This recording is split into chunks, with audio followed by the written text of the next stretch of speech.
يا صباح الخير والفل والياسمين على كل المشاهدين. مطبخ ست الحبايب يا حبايب. النهارده ست الحبايب بتعمل غدوة جميلة ولذيذة. البامية، أنا جايبة كيلو بامية يا حبيبتي اهوت ب40 جنيه. النهارده طازة اهوت، قلت هنطبخ بامية النهارده. معايا قرن فلفل، مخلطة الطماطم ومصفياها. معايا معلقة تومة اهو. يلا نشوفوا ايه بقية الخطوات.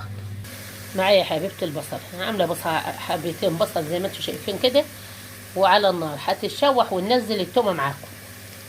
اهو يا حبيبتي البصله زي ما انت شايفه كده، على مجربه تستوي اصفرت اهي. هنحط التومه بقى. التومه اهي لابد نحطه للباميه توميه عشان التومه بتبقى جميله. اهو يا حبيبتي التومه زي ما انتم شايفين كده، التومه مع البصله زي العسل. احط الباميه.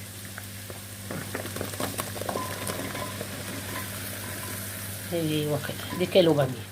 ونحط عليه القرن دي ونمسكوها نشوحوها بقى مع بعضها. هي حبيبتي انا شوحتها 5 دقايق. شوفوا بتخضر ازاي. في حط لنا التوم، حط لنا يا حبيبتي الطماطم كده. الطماطم مخلطاها ومصفياها. الطماطم حطها بحالها. كيلو طماطم على كيلو على كيلو باميه اهو. هاتي لي بقى البهارات اهو. معايا الملح اهو، معايا الكزبره ناشفه، معايا الكمون بس. ونسيبهم بقى ياخدوا ويدوا مع بعض مع القرن. الشطه الحامدي اهو يا حبيبتي. ونسيبهم احنا ولا حاطين عليهم لحمه ولا حاطين عليهم فراخ اهو. نسيبوها تدي مع بعضها كده ونوريها لكم.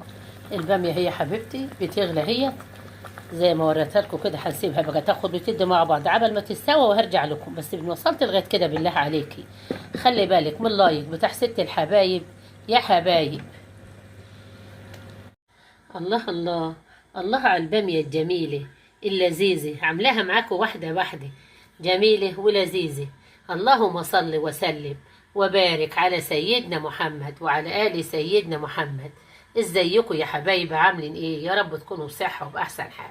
انا بشكر حبايبي جوه مصر وبشكر حبايبي بره مصر. بشكركم يا حبايبي الف شكر. ندخلكم القناة والتفاعلكم معايا في القناة. ربنا يبارك فيكم ويبارك في اولادكم يا رب. النهارده ست الحبايب عامله الغدا حبه باميه زي العسل، هعمل برنجان مقلي، وعامله جرجير وعيش، وان شاء الله غدوه جميله. والف هنا وشفا للي ياكل يا حبيبتي. وان وصلت لغايه كده خلي بالك من اللايك بتاع ست الحبايب يا حبايب. ويلا يا حبيبتي يا نور عيني نشوفوا الطريقه.